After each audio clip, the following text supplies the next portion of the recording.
Mutual funds सही है। जी हाँ, ये वही टैगलाइन है जो आजकल हर दूसरे टीवी चैनल पे बड़े बड़े एक्टर, क्रिकेटर की एम्बेसडर्स के रूप में ये टैगलाइन बुलवाई जा रही है। और दोस्तों इतनी फेमस हो गई है कि हमें सच में लगने लग गया है कि म्यूचुअल फंड सही है और अच्छे रिटर्न्स बना के दे सकते हैं। तो आज एक कॉमन मैन यानी मेरे मुंह से आप जान लीजिए कि म्यूचुअल फंड्स किस तरीके से सही है, अगर सही है तो, और क्या सही भी है या नहीं है। तो देखिए आज इसके बारे में हम जानते हैं। तो कुछ सवाल मन में आते हैं कि क्या सच में म्यूचुअल फंड सही है। आइए देखते हैं। तो सबसे पहले what is mutual funds, mutual funds होते क्या हैं, इसके बारे में हम इस वीडियो में डिस्कस करेंगे। Different type of mutual funds, इसके बारे में डिस्कस करेंगे। व्हाट इज़ एनएवी, जब म्यूचुअल फंड का नाम आता है तो एनएवी एक चीज़ दिमाग में आती है, उसके बारे में डिस्कस करेंगे। लम सम और सिप इन्वेस्टमेंट के बारे में डिस्कस करेंगे। रिस्क और रिटर्न्स क्या है म्यूचुअल फंड के, एग्जाम्पल देखेंगे म्यूचुअल फंड्स के, और top mutual funds of each category देखेंगे। तो दोस्तों अगर आपको इन सब चीज़ों के बारे में जानना है तो आप बने रहिए इस वीडियो पे और स्किप मत कीजिएगा, क्योंकि आगे आने वाला कंटेंट बहुत इंटरेस्टिंग और बहुत इन्फॉर्मेटिव होने वाला है। और दोस्तों अगर आपको ऐसे ही टेक्निकल, फंडामेंटल व और भी चीज़ें जाननी है स्टॉक मार्केट और म्यूचुअल फंड्स के बारे में, तो आप चैनल को सब्सक्राइब कीजिए, बेल आइकन को प्रेस कीजिए, जिससे आपको आगे आने वाली अपडेट्स के बारे में पता चले। और वीडियो को लाइक कीजिए अगर कंटेंट आपको पसंद आए। और कोई भी डाउट हो तो आप कमेंट सेक्शन में पूछ सकते हैं। तो आइए देखते हैं कितनी तरीके के different type of equity mutual fund होते हैं। देखिए इक्विटी म्यूचुअल फंड को 5 टाइप्स में डिवाइड किया गया है, जो आते हैं large cap mutual funds, index mutual funds, mid cap mutual funds, small cap mutual funds और मल्टी कैप या फिर इसे फ्लेक्सी कैप म्यूचुअल फंड भी कहा जाता है। तो इन सब फंड्स के बारे में जानते हैं। सबसे पहले हम इन सब फंड्स के बारे में जानने से पहले ये सोचना चाहते हैं कि मतलब क्या होता है जी, लार्ज कैप का, इंडेक्स का, मिड कैप का, स्मॉल कैप का मतलब क्या होता है। तो इनका मतलब ये होता है जिस भी कंपनी का मार्केट कैपिटलाइजेशन होता है, उसकी जो वैल्यू है कंपनी की, टोटल सारी मिला के जो कंपनी की वैल्यू है, जिस कंपनी की 10,000 करोड़ से ज़्यादा होती है वो लार्ज कैप कंपनी होती है। नंबर 2 पे आती है मिड कैप कंपनी, जिसकी 10,000 करोड़ से लेकर 500 करोड़ के बीच में मार्केट कैपिटलाइजेशन होती है। स्मॉल कैप फंड वो होते हैं जिसकी market capitalisation less than 500,000 crore होती है। ठीक है। और आखिरी तरह की जो मल्टी कैप या फ्लेक्सी कैप फंड है, उसमें फंड मैनेजर के पास पूरी छूट होती है कि वो लार्ज कैप, मिड कैप या स्मॉल कैप कुछ भी ले ले। और इंडेक्स फंड आते हैं सेंसेक्स या निफ्टी से रिलेटेड फंड। ठीक है, आप इतना बारे में जान गए। अब जानते हैं एनएवी क्या होता है। एनएवी होता है net asset value. Net asset value का मतलब क्या होता है जी, नेट एसेट वैल्यू वो वैल्यू है, जैसे अगर एक मैनेजर है, एक फंड हाउस है, ठीक है, उसका एक फंड मैनेजर होगा जो फंड का ध्यान रखता होगा। ठीक है। अब आप उसकी नॉलेज को ट्रस्ट करके, उसके तरीके को, उसके एक्सपीरियंस को ट्रस्ट करके आप कहोगे कि मेरे को म्यूचुअल फंड में इन्वेस्ट करना है, उसके जिस फंड हाउस का म्यूचुअल फंड ये है। ठीक है। तो वो आपके लिए अपनी नॉलेज या अपने इंसाइट से आपके लिए स्टॉक्स खरीदेगा, स्टॉक्स में इन्वेस्ट करेगा। आप उसके एक्सपीरियंस को ट्रस्ट करके उसके साथ बने रहेंगे। अब ये सब चीज़ें कैसे होती हैं आइए जानते हैं एनएवी के बेसिस पे। हम सपोज़ कर लेते हैं कि 3 दोस्त थे, श्याम, राम और बलराम। ये तीनों डिसाइड करते हैं कि हम एक म्यूचुअल फंड में इन्वेस्ट करेंगे। राम इन्वेस्ट करता है 10,000 रुपये, श्याम इन्वेस्ट करता है 15,000 रुपये और बलराम इन्वेस्ट करता है 25,000 रुपये। तो टोटल इन्वेस्टमेंट अमाउंट जो बन जाता है वो 50,000 रुपये बन जाता है। ठीक है। अब फंड मैनेजर जो डिसाइड करता है, जो जिस फंड मैनेजर को ये 50,000 रुपये देते हैं, वो डिसाइड करता है कि हम बाय करेंगे 100 ABC एक कंपनी है उसके शेयर। ये क्योंकि मैंने यहाँ पे एग्जांपल इसलिए नहीं दिया कि कोई हम पर्टिकुलर कंपनी के बारे में बात नहीं कर रहे हैं, ऐसी जनरल कोई कंपनी मान लेते हैं ABC, उसके 100 शेयर खरीदने का डिसाइड करता है 500 रुपये पे, क्योंकि उसके पास 50,000 रुपये हैं जो राम, श्याम और बलराम ने मिलकर दिए हैं।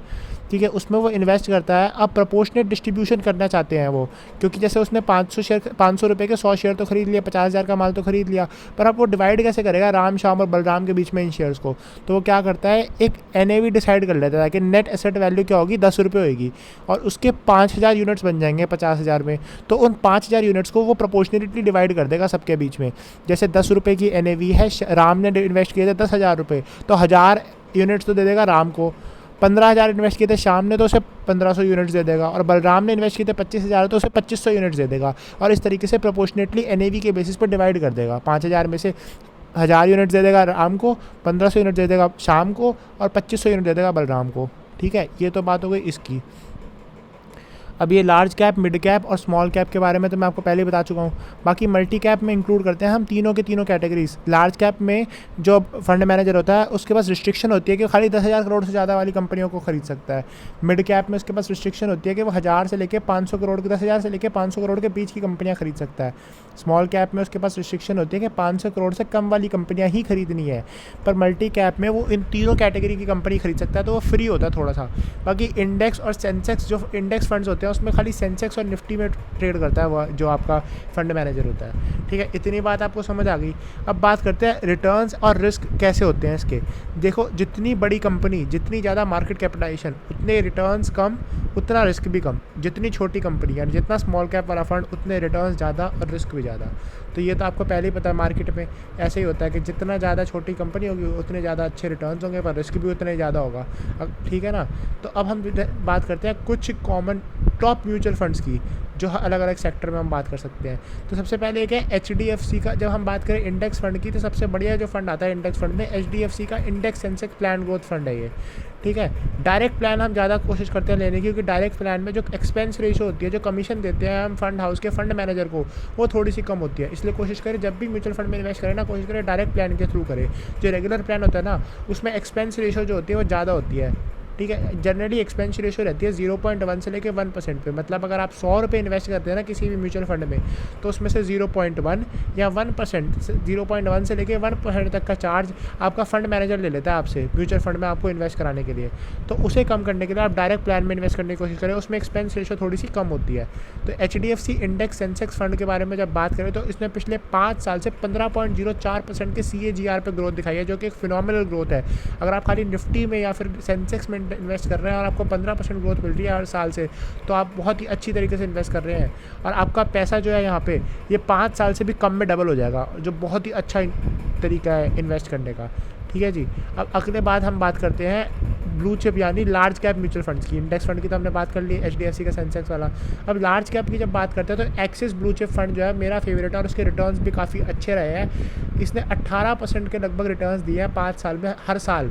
और 18% के रिटर्न्स बहुत ही फिनोमिनल रिटर्न्स माने जाएंगे। अगर आप खाली ब्लू चिप कंपनियों में इन्वेस्ट कर रहे हैं, बहुत ही अच्छे रिटर्न्स हैं। और आपको लंबे समय में अगर आप इसमें इन्वेस्ट करते रहेंगे, तो आपको बहुत ही अच्छा रिटर्न्स बना के देगी ये ब्लू चिप फंड जो है। एक्सिस बैंक के, कोटक महिंद्रा बैंक के जो ब्लू चिप फंड्स हैं वो भी बहुत अच्छे हैं, 15% के CAGR से ग्रो करे हैं पिछले 5 साल में। और ये भी एक लार्ज कैप म्यूचुअल फंड की कैटेगरी में आता है। ठीक है, अब हम बात करेंगे मिड कैप म्यूचुअल फंड्स की, क्योंकि हमने बात कर ली है इंडेक्स फंड्स की, लार्ज कैप फंड्स की। अब अगली बात करेंगे हम मिड कैप फंड्स की। तो मिड कैप फंड्स में आता है axis mid cap direct plan growth. Axis mid cap direct plan growth जो आता है, उसने पिछले 5 साल में 21.16% के रिटर्न्स दिए हैं। आप ये चीज़ नोटिस कर रहे होंगे, जैसे जैसे आप लार्ज कैप से मिड कैप की तरफ मूव कर रहे हैं, वैसे वैसे रिटर्न्स जो है बढ़ रहे हैं। पर जी रिस्क भी उतना ही बढ़ेगा। तो आप अपने फाइनेंशियल एडवाइज़र से, अपने इनसाइट से पूछ के डिसाइड करें कि आपको मिड कैप में लगाना है, आपको लार्ज कैप में लगाना है, या आपको स्मॉल कैप में लगाना है। क्योंकि रिटर्न्स तो दोस्तों ज़्यादा होंगे, पर रिस्क भी ज़्यादा होगा ना, जैसे जैसे आप नीचे मूव करते रहेंगे। तो एक्सिस मिड कैप फंड आपको 21.16% के ग्रोथ देता है, और इस तरीके से आपका पैसा जो है 3.5 साल में दुगना हो जाएगा। अगर आप 100 रुपये लगाएंगे तो 3.5 साल में 200 रुपये हो जाएंगे। ये बात इसमें कंफर्म है। ठीक है, अब अगली बात करते हैं हम Edelweiss mid cap direct plan growth की। और दोस्तों, इसने पिछले 5 साल में सिर्फ 19.24% के रिटर्न्स दिए हैं इसके 21% के कंपैरिजन में। पर दोस्तों, आने वाले कुछ समय में ये फंड बहुत ही ज़्यादा अच्छी तरीके से चमकेगा, क्योंकि जब मैंने इसकी कॉम्पोजिशन देखी है ना कि इन लोगों ने कहाँ पर इन्वेस्ट किया हुआ है, तो दोस्तों कंपनियाँ इन लोगों ने अच्छी चूज़ की हुई हैं, और आने वाले समय में ये ज़्यादा अच्छी तरीके से चमकेगा म्यूचुअल फंड। ठीक है, अगली बात करते हैं हम फ्लेक्सी कैप फंड्स की। फ्लेक्सी कैप फंड्स वो होते हैं जिसमें वो तीनों तरीके से तीनों चीज़ों में इन्वेस्ट करते हैं। इन्हें मल्टी कैप फंड भी कहते हैं, स्मॉल कैप में भी, लार्ज कैप में भी और मिड कैप में भी, जिसमें फंड मैनेजर को कंफर्टेबल लगता है। दोस्तों, इसमें थोड़े से रिटर्न्स कम आए हैं, 14.54 या 14.52 आए हैं ICICI पोटेंशियल का जो मिड कैप फंड है। इसलिए पर इस कैटेगरी के भी एक फ़ंड को मेरे को इंक्लूड करना था अपनी वीडियो में, क्योंकि दोस्तों जैसे कि हम देख रहे हैं कि हम सारे कैटेगरी के फंड्स को इंक्लूड कर रहे हैं, तो इस कैटेगरी के फंड को भी इंक्लूड करना था। पर मेरे हिसाब से दोस्तों इसमें लगाने का कोई बेनिफिट नहीं है। ठीक है, आगे अगर हम बात करें स्मॉल कैप फंड की तो दोस्तों इसकी ग्रोथ जो होती है फिनोमिनल होती है, इसमें रिटर्न्स जो होते हैं वो फिनोमिनल होते हैं। देखिए आप देख सकते हैं 23.5% का रिटर्न दिया है SBI स्मॉल कैप फंड ने। और दोस्तों 23.5% का रिटर्न एक बहुत ही अच्छा रिटर्न मानने को आ सकता है, क्योंकि इस तरीके से आपका पैसा 3.5 साल से भी कम में डबल हो जाएगा, दुगना हो जाएगा। और दोस्तों आगे अगर देखें तो एक्सिस का स्मॉल कैप फंड है, उसने भी 22.23% से आपका रिटर्न दिया है 5 साल में लगातार, हर एक साल। इसे कहते हैं CAGR से, मतलब 22.23 CAGR से हर साल आपको रिटर्न दिया, और ये भी काफ़ी फिनोमिनल ग्रोथ है इस कंपनी की। अब दोस्तों बात करें कि म्यूचुअल फंड में हमें पैसा एक साथ लमसम में लगा देना चाहिए कि SIP में लगाना चाहिए, तो मैं तो आपको यही सजेस्ट करूँगा कि आपको किसी भी तरीके के इन्वेस्टमेंट में अगर आपको सेफ्टी से खेलना है, अगर आपको लंबी अवधि के लिए खेलना है, तो आप SIP में कंटिन्यू करें, क्योंकि शेयर मार्केट जो है वो ऊपर तो जाती है। देखिए निफ्टी हो गया, सेंसेक्स हो गया, या कोई भी इंडेक्स हो गया, वो नीचे से लेके ऊपर की तरफ जाता है। पर दोस्तों ये जो ग्राफ है ना, नीचे के ऊपर से ऊपर लेके ऊपर तक, वो ऐसे सीधी लाइन में नहीं जाता, ये स्ट्रेट लाइन में कर्व नहीं जाता, ये कर्व से जाता है। ये पहले ऊपर जाता है, फिर नीचे आता है, फिर ऊपर जाता है, फिर नीचे आता है, फिर ऊपर जाता है, फिर नीचे आता है, फिर ऊपर जाता है, फिर नीचे आता है, और फिर ऊपर जाता है अल्टीमेटली। तो दोस्तों आपको क्या करना है, आपको अपनी इन्वेस्टमेंट को हर टाइम में करना है। सिप का यानी आप हर महीने खरीद रहे हैं। जब आप हर महीने खरीदेंगे तो कभी आपको वो सस्ते रेट पे मिलेगा, कभी आपको महंगे रेट पे मिलेगा, और अल्टीमेटली जो आपकी एवरेज होएगी ना, बाइंग एवरेज, वो थोड़ी सी नीचे आ जाएगी, और नीचे आने की वजह से आपके रिटर्न्स जो होंगे वो अच्छे बन के आएंगे। इसलिए दोस्तों मैं आपको कहता हूँ कि जो अगर आप अपनी इन्वेस्टमेंट म्यूचुअल फंड में परस्यू कर रहे हैं, तो कोशिश करें कि उसे ज़्यादा से ज़्यादा सिप के माध्यम से परस्यू करें। बाकी ये मेरी सिर्फ आपके लिए सजेशंस हैं, हर कैटेगरी के म्यूचुअल फंड्स की सजेशन मैंने सजेस्ट किए हैं आप लोगों को। बाकी आप अपने फाइनेंशियल एडवाइज़र या अपनी इनसाइट से सोचकर इन म्यूचुअल फंड्स में इन्वेस्ट कर सकते हैं।